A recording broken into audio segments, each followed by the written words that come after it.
আসসালামু আলাইকুম ওয়া রাহমাতুল্লাহ। আপনাদের সাথে কথা বলছি প্রফেসর ডক্টর মোহাম্মদ মহিউদ্দিন উজ্জ্বল। বাংলাদেশের ত্রয়োদশ জাতীয় সংসদ নির্বাচন আর মাত্র ১ মাস বাকি আছে। নানা রকমের জরিপ প্রকাশিত হচ্ছে।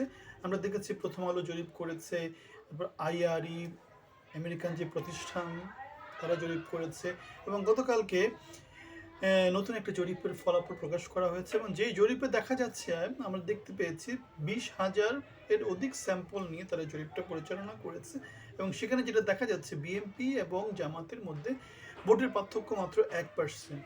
অন্যদিকে আমরা দেখতে পেয়েছি ১৭% ভোটার এখনও ডিসিশন নেয়নি। তারপর আরেকটা জিনিস যেটা দেখা যাচ্ছে সেটা হচ্ছে এনসিপি এবং ইসলামী আন্দোলন তাদেরও কিছু ভোট আছে। এ অবস্থায় এনসিপি, ইসলামী আন্দোলন এবং জামাত ইসলামী তারা যেহেতু জোটবদ্ধ হয়ে নির্বাচন করছে, সুতরাং আমরা দেখতে পাচ্ছি জোটগতভাবে তাদের যে ভোট তারা বিএনপি থেকে এই জরিপে অনেক অনেক আগিয়ে আছে। কিন্তু আমরা দেখতে পেয়েছি আবার প্রথম আলো যে জরিপটা করেছে, যেখানে স্যাম্পল সাইজটা খুব বেশি বড় ছিল না, সেখানে যে রেজাল্টটা দেখা যাচ্ছে সেখানে দেখা যাচ্ছে যে ৭০% ভোটার বিএনপিকে ক্ষমতায় দেখতে চায়। আর জামাত ইসলামের ক্ষেত্রে মাত্র ২০% ভোটার জামাত ইসলামীকে সমর্থন দিচ্ছে, এমন একটা ব্যাপার দেখা গিয়েছে। সুতরাং এই যে সর্বশেষ যে জরিপটা পত্রপত্রিকার মধ্যে দিয়ে প্রকাশ করা হয়েছে, যেখানে ২০,০০০ স্যাম্পলের কথা বলা হচ্ছে এবং যেটাকে অনেকটা বর্তমান বাংলাদেশের যে প্রেক্ষাপটে, যেমন ছাত্র সংসদ নির্বাচনগুলোতে যেভাবে জামাত শিবির ফলাফল করেছে সেই বেসিসে অনেকটা লজিক্যাল বোঝা যাচ্ছে। সুতরাং সেই ফলটা থেকে দেখা যাচ্ছে যে বিএনপি এবং জামাতের মধ্যে বাংলাদেশের বর্তমানে যে রাজনৈতিক পরিস্থিতি সেটার সাথে এই জরিপটা যেহেতু মোটামুটিভাবে মিলে যাচ্ছে, সুতরাং এটাকে আমরা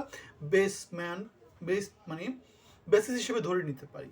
অন্যদিকে ছাত্র সংসদ নির্বাচনে যেটা হয়েছে, জামাত শিবির একক আধিপত্য দেখাচ্ছে ৫টা ডিফারেন্ট নির্বাচনে, ছাত্র সংসদ নির্বাচনে, যেখানে সারা বাংলাদেশের হাজার হাজার ছেলেপেলে নানা জায়গা থেকে উঠে আসে এবং সেটাকে একটা ভালো স্যাম্পল হিসেবে ধরে নেওয়া যায়।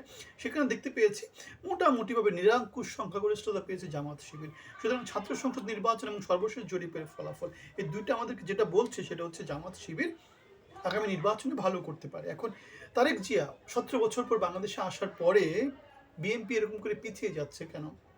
এখানে হয়তোবা যে জিনিসটা খুব গুরুত্বপূর্ণ ভূমিকা রাখছে সেটা হচ্ছে ২৪-এর আন্দোলনে জামাত শিবির অনেক বড় একটা ভূমিকা রেখেছে। ২৪ বছর ধরে তারা আন্দোলন করেছে, সংগ্রাম করেছে, তারা বিএনপির সাথে কাঁধে কাঁধ মিলিয়ে সরকার বিরোধী আন্দোলনে ফাইট করেছে এবং ২৪-এ তারা নেতৃত্ব দিয়েছে। সুতরাং এই অবস্থায় জয়ী দল হিসেবে যেটা ধরে নেওয়া যায় সেটা হচ্ছে জামাতকে ধরে নেওয়া যায়। আর আমরা দেখেছি তারেক রহমান আসার আগ পর্যন্ত বাংলাদেশের সরকারে জামাত শিবিরের একটা নিরঙ্কুশ প্রাধান্য ছিল। আর আরেকটা ব্যাপার হচ্ছে নির্বাচনে যেহেতু আওয়ামী লীগ থাকবে না, সুতরাং আওয়ামী লীগের ভোটগুলো কোথাও না কোথাও যাবে। এখন যেহেতু গত ১৭ মাস ধরে বিএনপি এবং আওয়ামী লীগ নিজেদের মধ্যে লড়াই করেছে এবং গত ১৭ বছর ধরে আওয়ামী লীগ বিএনপি লড়াই করেছে, সুতরাং নিজেদের মধ্যে কি আছে, একটা বিবাদ আছে। এই বিবাদের সুযোগে জামাত শিবির হয়তোবা আওয়ামী লীগের যে ভোটগুলো আছে সেই ভোটগুলো থেকে এক্সট্রা সুবিধা পাচ্ছে। এখন আওয়ামী লীগের নির্বাচনী কৌশল কি হবে? আমি আমার আগে একটা ভিডিওতে বলেছিলাম আওয়ামী লীগের জন্য নির্বাচনী কৌশল হচ্ছে জামাত শিবিরকে ক্ষমতায় নিয়ে আসা। কেন জামাত শিবিরকে যদি ক্ষমতায় নিয়ে আসা হয় তাহলে যেটা দাঁড়াবে সেটা হচ্ছে বাংলাদেশে নিরঙ্কুশ সংখ্যাগরিষ্ঠতা পায় এমন কোনো দল ক্ষমতায় আসবে না। যদি বিএনপি ক্ষমতায় আসে, বিএনপিকে যদি সাপোর্ট করে, তাহলে যেটা থাকবে নিরঙ্কুশ সংখ্যাগরিষ্ঠতা নিয়ে বিএনপি ক্ষমতায় আসবে এবং বিএনপি যেটা চাইবে সেটাই হবে। এবং বিএনপির সাথে আওয়ামী লীগের যেহেতু একটা ঝগড়াঝাটির সম্পর্ক আছে সেই সৃষ্টির আদিকাল থেকে, সুতরাং সেখানে তারা ইনফ্লুয়েন্স রাখার তেমন করে সামর্থ্য রাখবে না এবং তারা যেভাবে ১৭ বছরের ফ্যাসিজম তৈরি করেছে বিএনপিও ফ্যাসিজম তৈরি করতে পারে।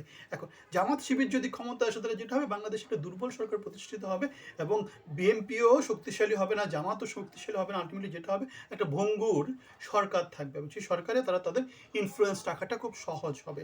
এখন তারেক রহমানের ম্যাজিকটা, যেভাবে তিনি আসলেন, দেখলেন, জয় করলেন, মোটামুটি ৭ মাইলের একটা দূরত্ব, যেভাবে ৪ ঘন্টা ধরে তিনি যেভাবে লক্ষ লক্ষ জনস্রোতের ভিতর দিয়ে আসলেন, বাংলাদেশের টিভি মিডিয়াগুলোতে যেভাবে তিনি প্রচারণা পেলেন, এরপরেও এরকম অবস্থা হচ্ছে কেন? এরপরেও দেখলাম যে আমরা জগন্নাথ ইউনিভার্সিটির ছাত্র সংসদ নির্বাচনে আমরা দেখলাম যে স্বতন্ত্র প্রার্থীকে তারেক রহমান ডেকে নিয়ে গিয়ে বসিয়ে দিলেন, নানা রকমের তিনি তার ইনফ্লুয়েন্সটা রাখার চেষ্টা করলেন। তারপরেও কী হয়ে গেল, ছাত্র দল এবং ছাত্র শক্তি অধিকার তারা কি করছে, বিশাল ব্যবধানে তারা হেরে গেল।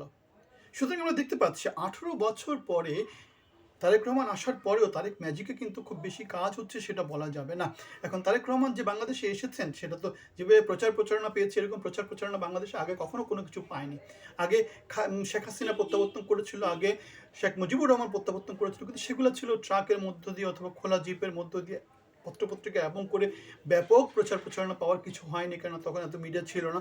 এখন তো বাংলাদেশের সব টিভি, এত রকম প্রচার পাওয়ার পরেও কেন লোকজন তারেক ম্যাজিককে তেমন করে অ্যাকসেপ্ট করতে পারছে না, বিএনপি কেন পেনিট্রেট করতে পারছে না ছাত্রদের মধ্যে? তাহলে দেখা যাচ্ছে তরুণ সমাজের মধ্যে অ্যাকসেপ্টেন্সিটা বিএনপি তেমন করে নাই।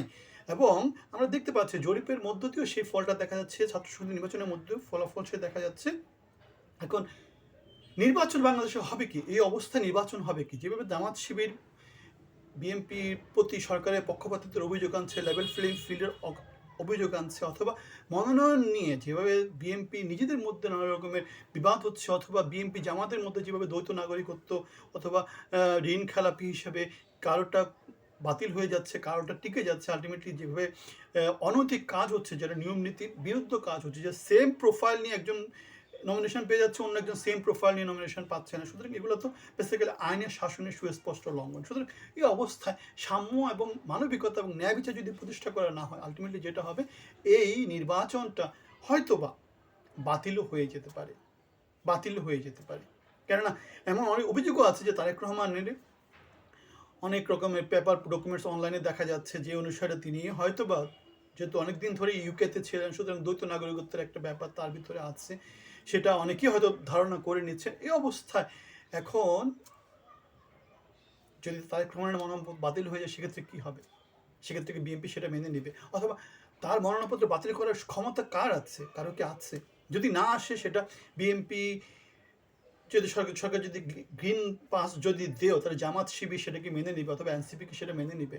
তাহলে এই যে বৈষম্যটা তৈরি হচ্ছে, এই যে অরাজকতা তৈরি হচ্ছে, এর বিরুদ্ধে সংস্কারের কথা যেটা বলা হচ্ছে 17 মাস ধরে বাংলাদেশে, আমরা নির্বাচনের যদি ইকুইটি প্রতিষ্ঠা করা না হয়, তাহলে আমরা দেখতে পাই যে সেই ইকুইটিটা আলটিমেটলি 17 বছর অথবা 54 বছরের যে সংস্কৃতি, সেটাই চালু থাকবে। সুতরাং আমরা লেভেল প্লেইং ফিল্ডের কথা বলছি, আমরা বলছি বাংলাদেশের জন্যে সংস্কারের কথা বলছি, আমরা বলছি ইনক্লুসিভ নির্বাচনের কথা বলছি, আমরা বলছি জনগণের সরকারের কথা বলছি, কিন্তু আমরা এই নির্বাচনের মধ্য দিয়ে যদি নিশ্চিত করতে না পারি, তাহলে আলটিমেটলি নির্বাচন ভাগাভাগি নির্বাচন অথবা নির্বাচন খেলা কী কাজ, আমি সেটা বুঝতে পারি না।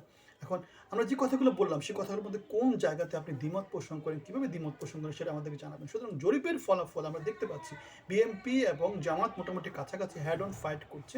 ছাত্র সংসদ নির্বাচনে যেহেতু জামাত এগিয়ে আছে, সুতরাং আমরা দেখতে পাই যে জামাত প্রচণ্ড রকমের শক্তি বর্তমানে পেয়েছে। এখন বিএনপির শক্তিটা একটু একটু করে হয়তো বা কমছে, আবার যে 17% ভোট এখনও আওয়ামী লীগের যে ভোট, সেগুলো এখনও আনডিসাইডিং, সেগুলো কোন দিকে যাবে, এবং আমাদের ধারণা হচ্ছে সেগুলো জামাতের দিকে যাবে। এবং এগুলো গেলে যেটা হবে, বাংলাদেশে 54 বছরের ইতিহাসে প্রথমবারের মতো জামাত শিবির বাংলাদেশে ক্ষমতায় আসবে, এবং বাংলাদেশের যে রীতিমতো মানে প্রথাগত যে শাসনতন্ত্র, সেটার বিরুদ্ধে একটা বিপ্লবিক পরিবর্তন আসবে বলে আমাদের ধারণা। কিন্তু বাংলাদেশের যে এলিট সমাজ আছে, তাদের কাছে জিনিসটা একদম করে অ্যাকসেপ্টেবল না। সেজন্য আমরা দেখতে পাচ্ছি এলিট শ্রেণীর যেই মিডিয়াগুলো আছে, যেই প্রোপাগান্ডা মেশিনগুলো আছে, সেগুলোতে তারা ডিফারেন্ট বক্তব্য দেখাচ্ছে, তারা নানা রকমের ইস্যু সামনে নিয়ে আসার চেষ্টা করছে। এখন দেখা যাক, আমরা চাই বাংলাদেশ পরিবর্তনের পথে এগিয়ে যাক, অগ্রগতির পথে এগিয়ে যাক, বাংলাদেশ ইনক্লুশনের পথে এগিয়ে যাক, বাংলাদেশ গণতন্ত্রের পথে এগিয়ে যাক, বাংলাদেশ তার যোগ্য সন্তানদেরকে যথাযথভাবে মূল্যায়ন করুক। সবার জন্য শুভকামনা। আসসালামু আলাইকুম।